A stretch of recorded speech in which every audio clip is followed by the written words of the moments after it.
અને મેં આ કાકડી વાવતર કરી છે કે કર 15 નવેમ્બરથી આ કાકડી મેં વાવતર કરેલી છે. હું છે ને આ કાકડીમાં 40-45 દિવસ પછી આપણે રિપીટ 1 મેં ચડાવતો હતો અને એમાં રોજનો 1 કિલો કે 2 કિલો ચડાવું છું.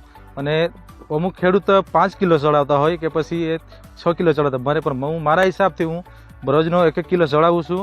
જ્યારે આ કાકડીનું જો ફળ ચાલુ થયું ત્યારે છે ને હું આ ગ્રેડ 2 ખાતર ચડાવું છું. રોજનો 1 કિલો ચડાવું છું. આપણે શ્રીરામ રિપીટ ખાતર વાપરવાથી મને આ કાકડીની સાઇઝ બી સારી મળે છે અને એનું જે શાઇનિંગ બી સારી છે. અને જો 1 નંબર માલ એનો વધારે નીકળે છે અને 2 નંબરનો માલ તો એમાં હું 200 જબલા તોડું ને એમાંથી 2 જબલા કે 3 જબલા એટલો 2 નંબર માલ નીકળે છે અને 1 નંબરનો માલ વધારે નીકળે છે. કારણે મને છે ને આ બજાર ભાવ સારો મળે છે.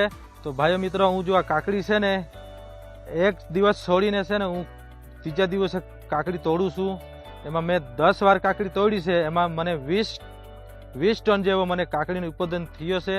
અને આ ખાતર વાપરવાથી મને બહુ સારો ફાયદો છે.